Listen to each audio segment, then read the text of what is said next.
هر شبی ظلمانی را پشت او باشد سحر، هر شکستی زندگی را پشت او باشد ظفر.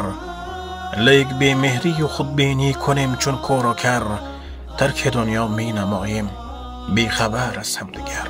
زهر قاتل را بدانیم و ولی گویم اصل، فخر دولت کرده و دوری کنیم از کم بغل. هیچ کس پنهان نمی گردد از دست اجل، ترک دنیا می نماییم بی خبر از همدیگر. در تلاش زندگانی می شویم سرسان و پیر، در دیاری غصه و در ملک غربت چون اسیر. حرف بی جا می زنیم بر همدیگر مانند تیر، ترک دنیا می نماییم بی خبر از همدیگر. بعد مرگی دوستان پرسیم عکسی یادگار، وقتی در عالم بودن هرگز نباشد اعتبار.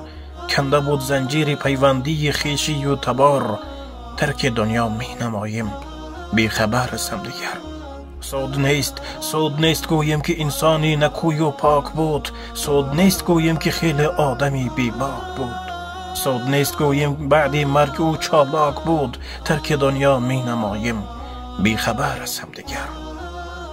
ای برادر مرد باش و دادرت آغوش گیر، قبلگاهی سرپناه و مادرت آغوش گیر. چون برادر وار باری خواهرت آغوش گیر، ترک دنیا می نماییم بی خبر از همدیگر. مرگ آید او نمی پرسد چی رویا مانده است، چی مرادی ناتمام در روی دنیا مانده است. قطره باشی می روی وقتی که دریا مانده است، ترک دنیا می نماییم بی خبر از همدیگر. محکم پر هر سرودی تو مرا هوشیار کرد، خواب بودم تا کنون حرفت مرا بیدار کرد.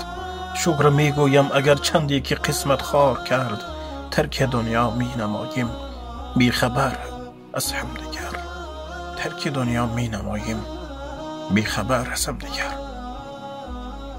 الله سبحانه و تعالی عاقبت هر یک ما شما را و آخرت هر یک ما شما را بخیر گرداند. و السلام علیکم و رحمت الله و برکاته. با احترام دوست برادر شما امید رحمت و مؤلف شعر برادر ما اکی جمشید محکمپور. الله نگهبان همه شما.